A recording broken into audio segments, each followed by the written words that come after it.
Supreme Family Garden here. My wife told me to pop up from behind the bushes and show y'all what I'm doing today. But anyway, what we're doing today, we're doing a starfruit tree update. And this guy's a starfruit tree. This baby I grew from seeds probably about, what month is this? September? I think it was like April, right after the cold. And already this tree is about, say 5 foot tall, and this is grown from seeds. If you guys look here, no graft or no nothing like that. Just see right there, there's the root system, guys. And look how that root is running. Look at that. Jesus, look at that. And it's still going down. Hold on. Look at the root system way out past the drip wire. Now guys, if you ever wanted to know why people tell you to fertilize along the drip line, if you look here, this is the end of this root system. And now if we come up here, back up, honey, you can see there it is. So that's where we would fertilize it, right there. End of the root system, tree, drip line, tree, drip line. That's where we would fertilize it. But nevertheless, we didn't come here for about drip lines today. We're talking about the beautiful carambola starfruit tree. Oh, and look at here. Now this isn't even the season, but look at my peach tree. It's actually blossoming. So what I'm gonna do is cut it off, and there's another one back here. I'll go ahead and cut it off as well. But again, this is just grown from seed, and it's about 4 or 5 foot tall. So guys, carambola starfruit tree, as long as you have nice, rich soil, moist, not sopping wet, but just moist, they'll do very well. Now again, these are what I've grown from seed. And I'm gonna take you up here and I'm gonna show you what we bought from the store last year, around the hurricane. Yeah, it was this time last year, and I'm gonna show you guys the growth on this tree even after the hurricane. And the cold 30 degree, 28 degree weather that we had here in Central Florida last year. Oh, and here's my angel trumpet.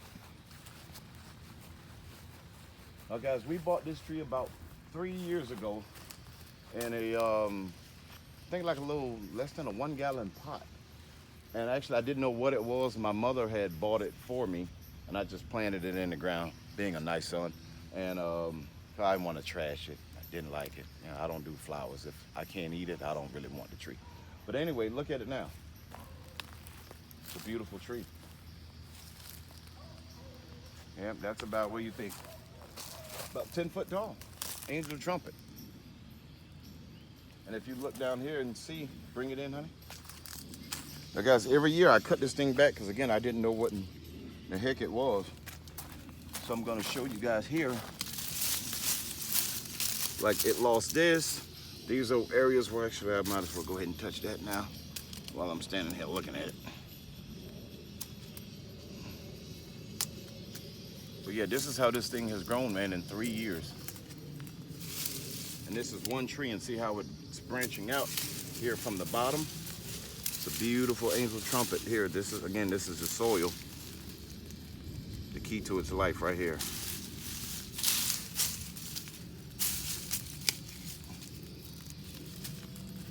All right, not to get off track, but let's go on up here to the starfruit.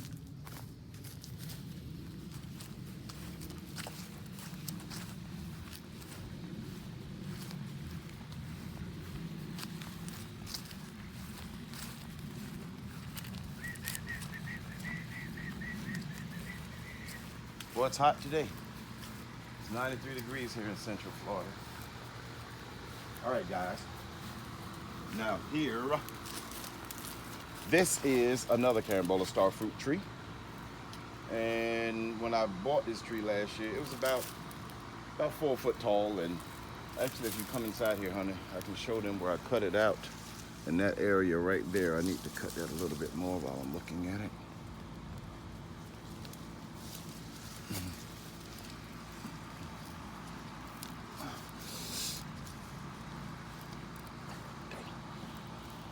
Oh, I gotta get some other shears, cut that out.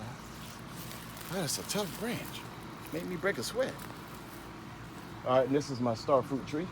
Now I'm gonna share something with you guys. I planted this tree here. I bought two of them at the same time.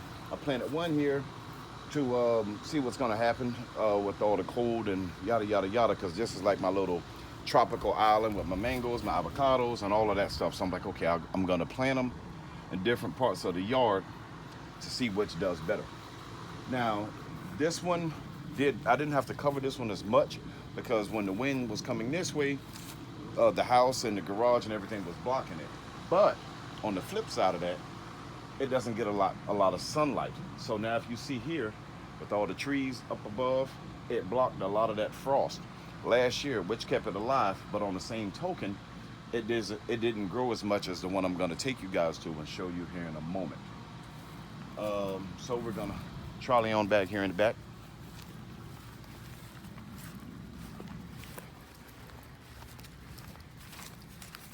I hope you guys are having a beautiful day today, because it is beautiful down here in Central Florida.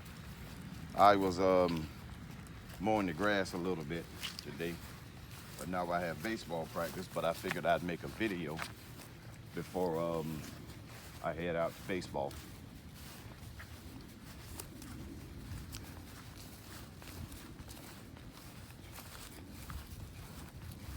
I had mentioned to one of my friends about talking about star fruit trees and different things like that, and they asked me, they say, hey, you know, it's the season that those fruits are, the trees are going into blossom. So I said, man, my tree's like 8 foot tall and I don't even have one. So anyway, they told me to come on over. They had a surprise for me.